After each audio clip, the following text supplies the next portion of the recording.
Good morning. 2 green days in a row. Pull out the history books and let's do the breakdown. Jerome Powell's concluding words to Congress last night put markets to rest. The Dow up 0.25% and the Nasdaq 3/4.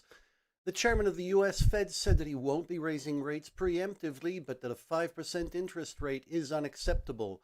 Meanwhile, the Equipment Leasing and Finance Association is reporting a 20% increase in business loans. That's the second double-digit monthly growth in a row. And with the stress tests okay by the Fed, U.S. banks are readying to issue as much as $130 billion in dividends and share buybacks. All this brings us to the mighty dollar. We've definitely hit a peak, and it seems to be within a bearish flag that's been in place for the past 2 days. RSI boding bad, currently neutral. Interestingly, the weekly chart tells a different story. Here, we've bottomed out, clipped above our moving average, and the MACD has crossed above its signal. Whichever way you want to look at it, there'll be more economic data in today at 11 a.m. GMT. That includes mortgage applications and rates, current accounts at 12:30, and PMIs at 1:45 this p.m. At 2's, home sales, and Canada reports retail sales at noon. The ECB's Isabel Schnabel echoed Powell yesterday in broaching the inflation specter. She's expecting it to peak by year's end at 2.7%, and no, she says they won't battle it with an interest rate hike. European markets also took their hint from the US yesterday before closing. All major indices up a fraction on tech shares and the purchase of additional COVID jabs from Moderna. Throughout the Eurozone, consumer confidence failed to hit expectations, but it improved to minus 3.3 in a preliminary reading.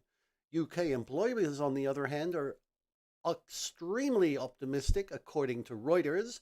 Their survey this morning shows a 21% jump in business confidence to a positive 11 points. It's the highest level since voting on Brexit back in 2016. In about an hour, we'll be getting preliminary readings for June's service manufacturing and composite PMIs from the Union, Germany, and the UK. Contagion is spreading into Asia this morning. All Chinese indices up, but the Nikkei losing a tick alongside the yen. That's down on June's manufacturing activity. It lost 1.5 points and is that distance away from falling into contraction, while services added 1 point to 47.2. The Bank of Japan's meeting minutes last night expressed faith in the global economy, saying that the inflation uptick lacks strength. On the local front, though, cautious optimism that's being questioned by the bank's own officials. Also, Reuters this morning informs us that the Japanese government is considering limiting the extent to which foreign funds can hold stakes in local companies, especially nukes and defense. In unrelated news this morning, Bloomberg is reporting a speech by Australia's outgoing head of Foreign Affairs and Trade, Frances Adamson, on China. She claims that the huge nation to the north is dogged by insecurity that leads to quashing voices of civil society, erecting barriers to external connections and free information flow. This as China loses influence in Australia and many other countries. Oil was yesterday kicked out of its lethargy as the API reported a welcome 7.2 million barrel drawdown in oil stocks. The EIA will report inventories at 2:30 this afternoon. Gold continues trading sideways for the fifth day in a row, and amidst news that Visa and PayPal are partnering with Blockchain Capital to develop cross-media payment services, we have Bitcoin finally gaining some reprieve after yesterday's diving below the 30K mark briefly. At the moment, the moving average and RSI are positive, and we're quite confidently within the upper band, a place we haven't been for well over a week. Our next test of courage should be at 35,939 if we can sustain it that long. In car news, Daimler announced yesterday it would develop its own batteries, while BMW is targeting a 25% cut in manufacturing costs by 2025.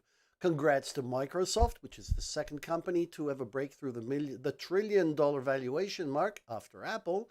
It did that yesterday.